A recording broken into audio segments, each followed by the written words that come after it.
अपने भीतर का भाव जो है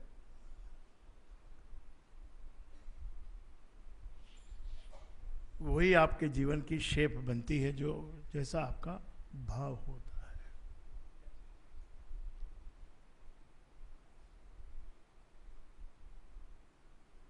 इस भाव दशा को सुधारने का बहुत बड़ा काम गुरु ही करता है। और अक्सर भाव दशा गलत ही होती है, गलत आधारों पर उसको रखा जाता है, गलत आशाओं से उसको बांधा जाता है, और वक्त आने पर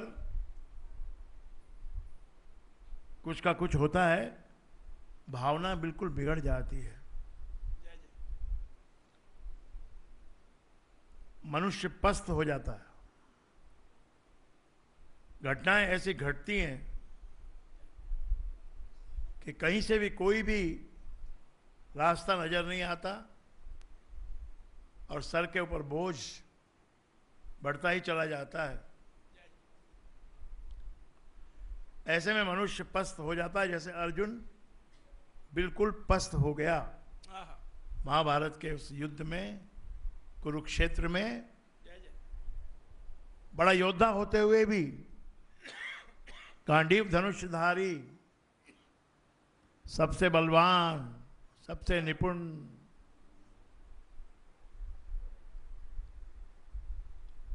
आपकी तो गिनती आप स्वयं बहुत बड़ी करते हो, पर प्लेटफॉर्म पे, संसार के प्लेटफॉर्म पे आपकी गिनती क्या है? बहुत मामूली गिनती आपकी होती है। और ये अर्जुन तो बड़ा योद्धा है, और उसको ये प्रकृति जो है ये बड़ी विलक्षण है। ये प्रकृति परमात्मा की बनाई हुई प्रकृति, इसको माया भी कहते हैं और प्रकृति भी है। ये तुमको एक ऐसी सिचुएशन में ला के खड़ा कर देती है जहां पर तुम्हारी बुद्धि का, कि तुम्हारी बुद्धि की कोई औकात नहीं बचती, कोई गिनती नहीं बचती तुम्हारी कि तुमने कौन सी डिग्री ली है, क्या तुमने किया है। ऐसी स्थिति में लाके खड़ा कर देता है। और ये सबके साथ होता है। आज मैं देख रहा था टेलीविजन में, मनमोहन सिंह जी को कौन सी यूनिवर्सिटी ने एक अवार्ड दिया है, वर्ल्ड में सबसे बेस्ट इकोनॉमिस्ट होने का उसको अवार्ड दिया है। वो तो बड़ी खुशी की बात है। ही डिजर्व्स द अवार्ड। अवार्ड तो डिजर्व करता है, लेकिन प्रकृति ने, कुदरत ने, उस माया ने कहां कहां लाके उसको खड़ा किया कि विदेशी मैगजीनों में उसकी निंदा हुई।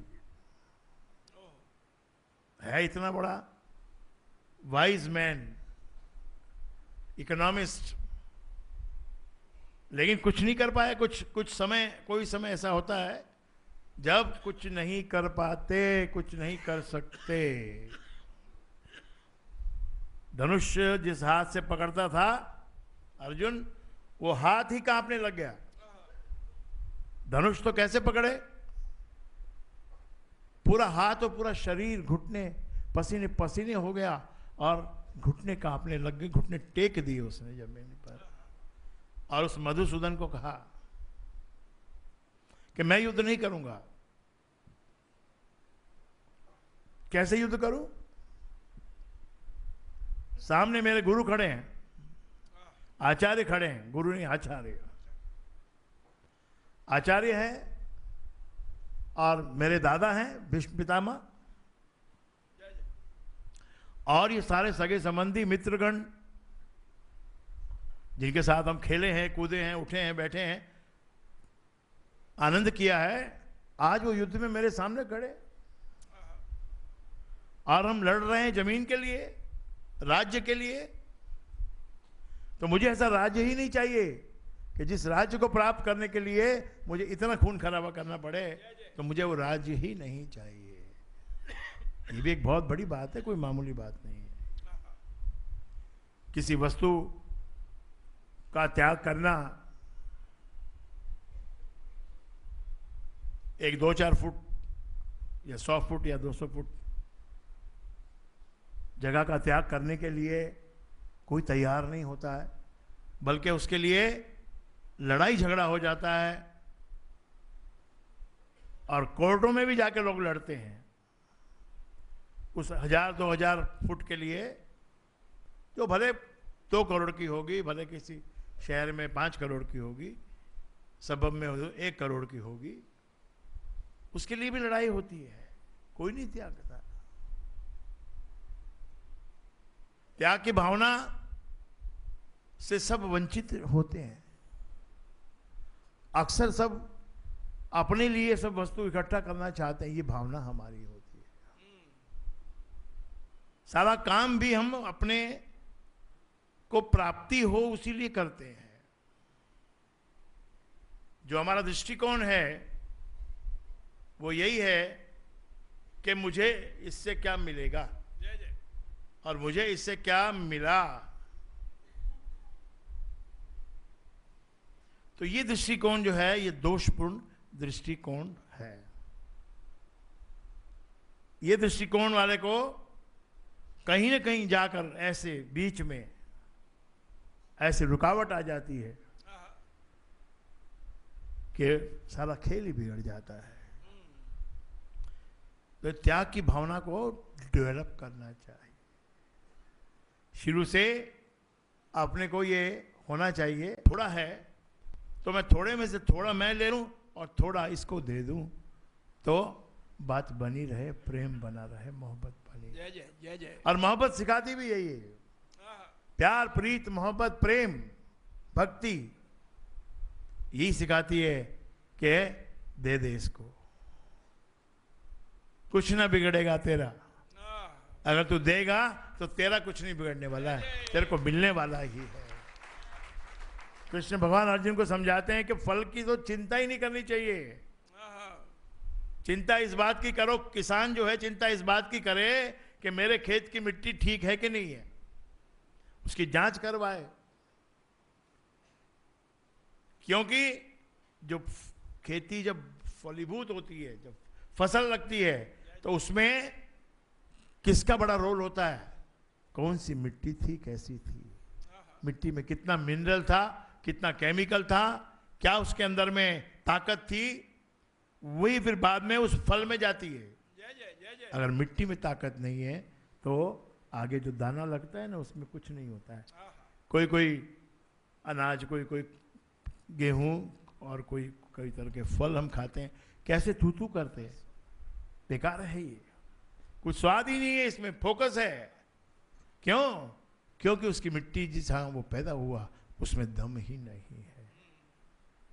तो मिट्टी की जांच करवाओ, वो ज्यादा महत्वपूर्ण है।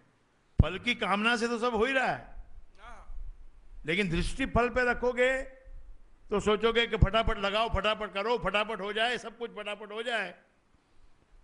तो फटाफट हो जाए तो फिर मैं काटूं खेती, खेती काट के पैसा ले जाऊं और पैसा ले जाके अपने घर में अपनी पत्नी के को दे दूं, या मैं खुद रख लूं, या दोनों रख लें और फिर उसके गहने खरीद लें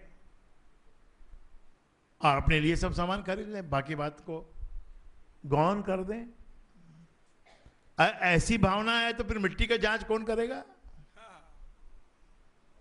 आवश्यक तो मिट्टी की जांच करवाना है और मिट्टी को संवारना है, हल चलाना है, और भी गहरा हल चलाओ, गहरा हल चलाओ। एक पिता मर रहा था, 2-3 बेटे थे उसके। कहा बापू आप तो जा रहे हो, हमको तो कुछ देके जाओ। कि भैया अपना देखो छोटा सा खेत है, वो खेत में अनाज पैदा होता है, पर मैंने तुमको आज तक एक बात नहीं बताई, वो अब मैं बता रहा हूं क्योंकि मैं जा रहा हूं। अपने पास एक जमीन और है, 4-5 किलोमीटर दूरी पे लगभग 1.5-2 एकड़ जमीन और पड़ी हुई है। तो उस जमीन को मैंने, उस जमीन में बहुत बड़ा खजाना गाड़ रखा है। तो मेरे मरने के बाद तुम उस जमीन को खोदना और खोद के वहां से वो खजाना निकाल लेना। पिता गुजर गए, क्रियाक्रम हो गया, संस्कार हो गया। तो ये भी आवश्यक है भाई, पुत्र पिता का संस्कार करे, अच्छे से करे, उसमें ये न माने कि ये क्या है, ये बकवास है, ये क्यों बनाया गया है, ऐसा क्यों है, क्यों हर चीज में क्यों ढूंढेगा, हर चीज में यदि क्यों ढूंढेगा तो कुछ भी नहीं कर पाएगा तू, ये भक्ति भी नहीं कर पाएगा, दरबार में बैठ नहीं